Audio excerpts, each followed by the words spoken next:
સુરતમાં આજે એક દાદા 65 વર્ષના દાદા પરીક્ષા આપવા પહોંચ્યા હતા। 65 વર્ષના દાદાએ આજે ગુજરાતી વિષયની પરીક્ષા આપી છે।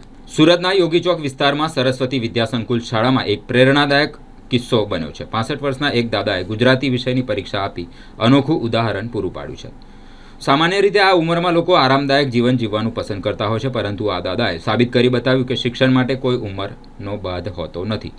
દાદાનો અભ્યાસ ઘણા વર્ષો પહેલાં કેટલીક પરિસ્થિતિઓના કારણે અધૂરો રહી ગયો હતો। અભ્યાસ પ્રત્યેની તેમની ઈચ્છા ક્યારેય ઓછી થઈ ન હતી। વર્ષો પછી ફરીથી હિંમત કરી અભ્યાસ શરૂ કરી તેમને ગુજરાતી વિષયની પરીક્ષા આપી પોતાના સપનાને સાકાર કરવાની દિશામાં મહત્વપૂર્ણ પગલું ભર્યું છે। શાળાના આચાર્ય રાજેન્દ્ર પટેલ તેમજ સંચાલક ભરતભાઈએ દાદાને અભિનંદન પાઠવ્યા છે। તેમની મહેનત તથા અભ્યાસ પ્રત્યેના જુસ્સાની પ્રશંસા કરી હતી। દાદાનો આ પ્રયાસ વિદ્યાર્થીઓ માટે પ્રેરણારૂપ છે। જીવનમાં કંઈક શીખવાની લાગણી હોય તો ઉંમર ક્યારેય અડચણરૂપ બનતી નથી। શાળાના વિદ્યાર્થીઓ અને શિક્ષકો દ્વારા દાદાની હિંમત અને મહેનતને વખાણવામાં આવી। સમાજને સંદેશ આપે છે કે શિક્ષણ માટે કોઈ ઉંમરની મર્યાદા હોતી નથી। શીખવાની ઈચ્છા હોય તો કોઈ પણ વયે નવો માર્ગ શરૂ કરી શકાય છે। રાજેન્દ્રભાઈ પટેલ, આચાર્ય શ્રી સરસ્વતી વિદ્યાસંકુલ, યોગી ચોક, વરાછા, સુરત।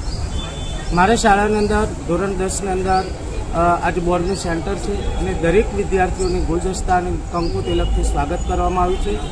દરેક વિદ્યાર્થીઓ માટે ઉનાળાને ધ્યાનમાં રાખી ઠંડા પીણાની પણ વ્યવસ્થા કરવામાં આવી છે।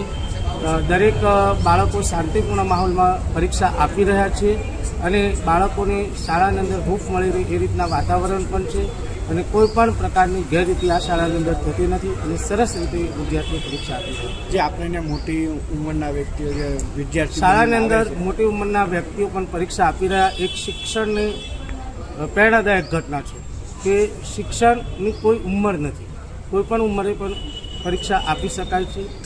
એ પણ એક પ્રેરણાદાયક ઘટના શાળામાં બની છે। શાળા